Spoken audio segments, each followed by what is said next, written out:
विद्यार्थ्यांनो, इयत्ता 12वी वाणिज्य विषय चिटणीसाची कार्यपद्धती म्हणजेच SP प्रकरण 2 संस्थात्मक वित्त व्यवस्थेचे स्रोत यामध्ये कर्जरोख्यांची वैशिष्ट्ये आपण शिकणार आहोत। याआधी आपण कर्जरोख्याची व्याख्या, प्रस्तावना, उत्पत्ती आपण शिकलेलो आहोत आणि यानंतर कर्जरोख्यांची वैशिष्ट्ये सविस्तरपणे आपण या आजच्या व्हिडिओमध्ये शिकणार आहोत। कर्जरोख्यांची वैशिष्ट्ये शिकण्यापूर्वी आपण एकदा कर्जरोख्याची व्याख्या पुन्हा एकदा अभ्यासूया। पाल्मर यांच्या मते कर्जरोखा म्हणजे कंपनीने घेतलेल्या कर्जाचा मुद्रांकित दस्तऐवज, ज्याच्या तत्वानुसार कर्जबाजारीपणाची कबुली देणे होय।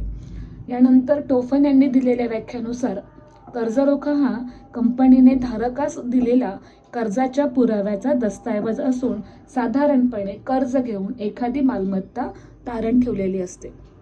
या दोन व्याख्यांच्या आधारे आपण आता कर्जरोख्यांची वैशिष्ट्ये अभ्यासूया। यावर बोर्डला दीर्घोत्तरी प्रश्न येतो, कर्जरोखा म्हणजे काय, कर्जरोख्यांची वैशिष्ट्ये स्पष्ट करा। तेव्हाच आपण हा सुरुवातीला प्रश्न डोक्यात ठेवून आपण हा संपूर्ण टॉपिक अतिशय बारकाईनं सखोलपणे अभ्यासूया। आता पहिलं वैशिष्ट्य कर्जरोख्यांचं जे आहे ते वचन, ज्याला आपण प्रॉमिस म्हणतो, की व्यवसायामध्ये आपण पाहतो कर्जरोखे म्हणजे त्यावर नमूद केलेली ठराविक रक्कम कर्जाऊ घेतल्याचे वचन असते। म्हणजे कंपनीनं कर्जरोखे धारकांकडून जे कर्ज घेतलेलं असतं ते कर्ज कंपनीनं घेतलंय असं कंपनी स्वतःहून लेखी कबुली देते स्वतःच्या सही शिक्क्यानिशी। म्हणून कर्जरोखे म्हणजे त्यावर नमूद केलेली ठराविक रक्कम कंपनीने कर्जाऊ घेतल्याचं ते वचन असतं आणि हे वचन कंपनी कर्जरोखे धारकांना देत असते आणि स्वतः मुद्रांकित दस्तऐवजाद्वारे कर्ज घेतल्याची कबुली या कर्जरोख्याद्वारे कंपनी देत असते।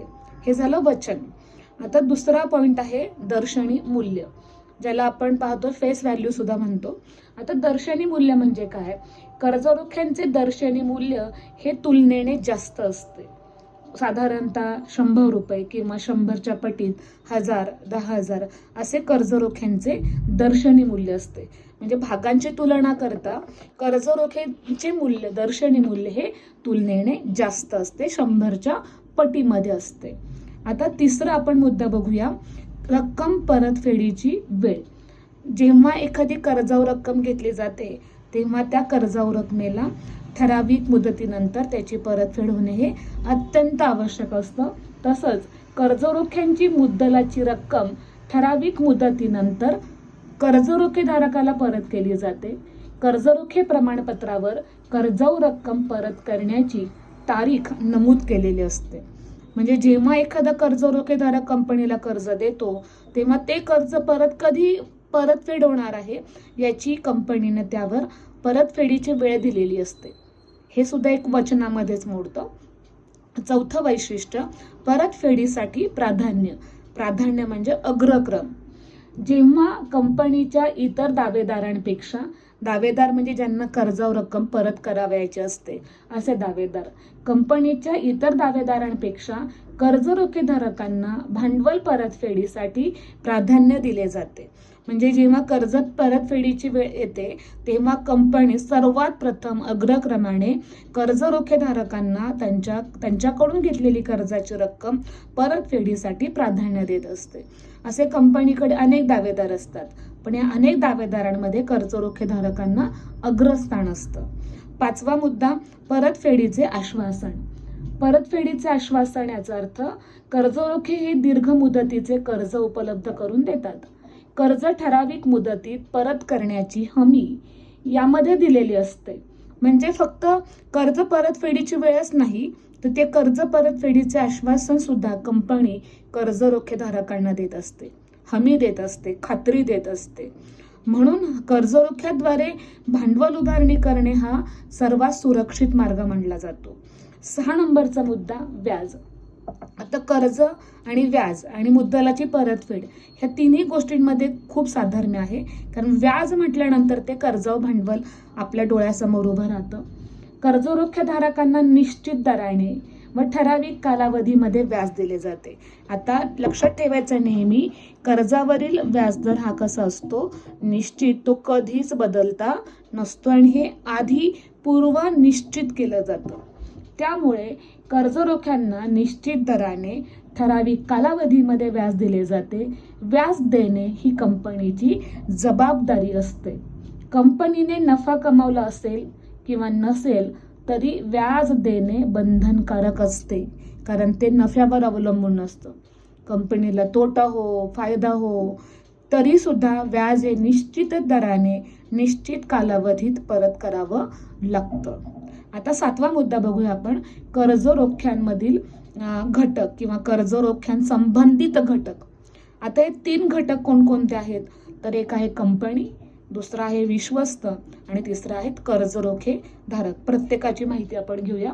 आता कंपनी म्हणजे कोण, तर कर्ज घेणारी संस्था, जी कर्जरोखे धारकांकडून कर्ज घेते, अशी संस्था म्हणजे कंपनी. आता विश्वस्त कोण असतात, कंपनी जर 500 पेक्षा जास्त लोकांना कर्जरोखे विकत असेल.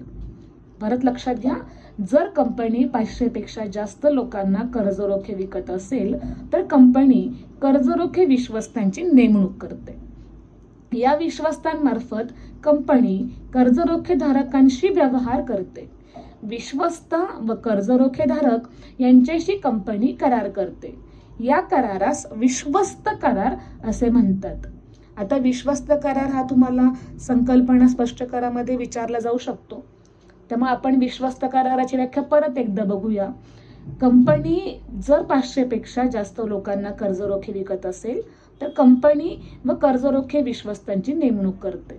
या विश्वस्तांमार्फत कंपनी कर्जरोखे धारकांशी व्यवहार करते. विश्वस्त व कर्जरोखे धारक यांच्याशी कंपनी जो करार करते त्या कराराला विश्वस्त करार असे म्हणतात. यामध्ये कंपनीचे कर्तव्य व कर्जरोखे धारकांचे हक्क नमूद केलेले असतात. परत लक्षात द्या, यामध्ये कंपनीचे कर्तव्य व कर्जरोखे धारकांचे हक्क नमूद केलेले असतात. म्हणजे कंपनीला हा विश्वस्त करार खूप महत्वाचा आहे. तिसरा घटक आहे कर्जरोखे धारक. या व्यक्ती कंपनीस कर्जावर रक्कम उपलब्ध करून देतात. त्यांना कर्जाचा पुरावा म्हणून कंपनी कर्जरोखे प्रमाणपत्र दिले जाते. म्हणजे ज्या व्यक्ती कंपनीला कर्जावर भांडवल पुरवतात, कर्जरोखे खरेदी करून, त्यांना कर्जरोखे धारक असे म्हणतात आणि त्या बदल्यात कंपनी त्यांना पुरावा म्हणून कर्जरोखे प्रमाणपत्र देते. हे झाले 7वा मुद्दा, कर्जरोख्या संबंधित घटक, कंपनी, विश्वस्त आणि कर्जरोखे धारक. पुढचं आपण वैशिष्ट्य बघूया. 8 नंबर, कर्जरोखे वाटपाचा अधिकार. तुम्हाला शब्दसमूहामध्ये विचारला जातो. कंपनी कायदा 2013 कलम 179 उपकलम 3 नुसार संचालक मंडळाकडे कर्ज वाटपाचा अधिकार असतो. म्हणजे कर्ज वाटपाचा अधिकार कोणाला दिलेला आहे, तर कर्ज वाटपाचा अधिकार हा संचालक मंडळाला दिलेला आहे. हे लक्षात ठेवायचंय. 1 मार्काला शब्दसमूहामध्ये विचारलं जातं. 9 नंबरचा मुद्दा, कर्जरोखे धारकांचा दर्जा. कर्जरोखे धारक हे कंपनीचे धनको आहेत. तुम्हाला 1 मार्काला रिकामी जागा भरामध्ये प्रश्न विचारला जातो. कर्जरोखे धारक कंपनीचे कोण असतात, तर ते कंपनीचे धनको असतात. कर्जरोखा म्हणजे कंपनीने घेतलेले कर्ज असून त्यांना स्थिर दराने व ठराविक कालावधीमध्ये व्याज दिले जाते व असे व्याज कर्जरोख्यांची परतफेड करेपर्यंत दिले जाते. इतकं छान स्पष्टीकरण आहे, ते नीट लक्षात ठेवायचे. एकदा हा मुद्दा मी पुन्हा रिपीट करते. कर्जरोखे धारक कंपनीचे धनको असतात. कर्जरोखा म्हणजे कंपनीने घेतलेले कर्ज असते, त्यांना स्थिर दराने ठराविक कालावधीमध्ये व्याज दिले जाते आणि ते व्याज कर्जरोख्यांची परतफेड करेपर्यंत दिले जातेच. आता 10 नंबरचा मुद्दा बघूया. मतदानाचा हक्क नाही. कंपनी कायदा 2013 कलम 71 उपकलम 2 नुसार कंपनी मतदानाचा हक्क असलेल्या कर्जरोख्यांचे वाटप करू शकत नाही. म्हणजे कर्जरोख्यांना मतदानाचा अधिकार नाही. कर्जरोखे धारक कंपनीच्या साधारण सभेत मतदानाचा हक्क बजावू शकत नाहीत. जसं भागधारकांना मतदानाचा हक्क असतो तसा कर्जरोखे धारकांना मतदानाचा हक्क हा दिलेला नाही. त्यानंतर 11 नंबरचा मुद्दा बघूया आपण, तारण, ज्याला आपण व्याज आणि मुद्दलाची हमी म्हणून दिलेली रक्कम असं म्हणतो. तारण आता समजावून घ्या. सामान्यतः स्थिर भाग असलेली मालमत्ता, स्थिर भार असलेली मालमत्ता, ज्याला आपण फिक्स चार्ज किंवा तरती भार असलेली मालमत्ता तारण देऊन कंपनी कर्ज रोखे सुरक्षित केले जातात. जर कंपनी व्याज देण्यास किंवा भांडवलाची परतफेड करण्यास तयार नसेल, असमर्थ असेल, तर कर्ज रोखेधारक कंपनीची मालमत्ता विकून त्यांचे पैसे वसूल करू शकतात. म्हणून कर्ज रोख्यांना तारण हे आवश्यक असतं. पण कधी कधी कंपनी तारणाशिवाय सुद्धा कर्ज रोख्यांची विक्री करते, तेव्हा कंपनीच्या कर्ज रोख्यांचा कंपनीवर नितांत विश्वास असतो. अशा वेळेस विना तारण कर्ज रोख्यांची विक्री केली जाते. आता आपण 12 नंबरचा मुद्दा बघूया, जारीकर्ते म्हणजे इशुरर. आता जारीकर्ते म्हणजे देणारे. थोडक्यात खाजगी कंपनी तसेच सार्वजनिक कंपनीत कर्ज रोख्यांचे वाटप करू शकतात. कोण कोण वाटप करू शकतात कंपनीचे पुन्हा समजावून घ्या. खाजगी कंपनी तसेच सार्वजनिक कंपनी कर्ज रोख्यांचे वाटप करून कर्जाऊ भांडवल उभे करू शकतात. 13 नंबर, नोंदणी. नोंदणीचा अर्थ असा, कर्ज रोख्यांची किमान एका मान्यताप्राप्त भाग बाजारामध्ये नोंदणी करणे आवश्यक आहे. कारण नोंदणी केल्याशिवाय कर्ज रोख्यांना कायदेशीर दर्जा प्राप्त होत नाही. म्हणून कोणत्या तरी एका भाग बाजारात, जसे आपल्याला BSE माहिती आहेत, NSE माहिती आहे, मुंबई भाग बाजार, राष्ट्रीय भाग बाजार, अशा एक मान्यताप्राप्त भाग बाजारामध्ये कर्ज रोख्यांची नोंदणी करणं आवश्यक आहे. शेवटचा मुद्दा, हस्तांतरण. शेवटचा पॉइंट, हस्तांतरणाच्या दस्तऐवजाद्वारे कर्ज रोख्यांचे सहजपणे हस्तांतर केले जाते. म्हणजे एका व्यक्तीकडून दुसऱ्या व्यक्तींकडे मालकी हक्क हस्तांतर करता येतो. कर्ज रोख्यांना हस्तांतरणाची सुविधा असल्या कारणानं कधीही कोणतीही व्यक्ती एका व्यक्तीकडून दुसऱ्या व्यक्तीकडे त्या कर्ज रोख्याच्या दस्तऐवजाचे हस्तांतरण करू शकते. अशा प्रकारे आपण कर्ज रोख्यांची एकूण 14 वैशिष्ट्ये अभ्यासलेली आहेत. ही वैशिष्ट्ये तुम्हाला सतत लक्षात ठेवून वाचन करणं गरजेचं आहे. जेव्हा जेव्हा तुम्हाला कळत नाही असं होतं, तेव्हा हा व्हिडिओ पुन्हा एकदा बघत चला. तुम्हाला 1 ते 14 घटक नक्कीच कळतील. वचन कंपनीने दिलेलं असतं, दर्शनी मूल्य हे जास्त असतं, रक्कम परतफेडीची वेळ हे प्रमाणपत्रावर नमूद केलेलं असतं. सर्व दावेदारांमध्ये कंपनी कर्जरोखेधारकांना परतफेडीसाठी प्राधान्य देते. त्या कर्जरोखे प्रमाणपत्रावर परतफेडीचे आश्वासन दिलेले असते. व्याजदर हा निश्चित केलेला असतो, ठराविक कालावधीने दिले जाते. कर्जरोख्यांसंबंधी कंपनी, विश्वस्त आणि कर्जरोखेधारक हे महत्त्वाचे घटक आहेत. कर्जरोखे वाटपाचा अधिकार संचालकांना आहे. कर्जरोखेधारकांचा दर्जा ते कंपनीचे धनको म्हणजे सावकार असतात, त्यांना मतदानाचा हक्क नाही. कर्जरोख्यांची विक्री करताना तारण दिलं जातं.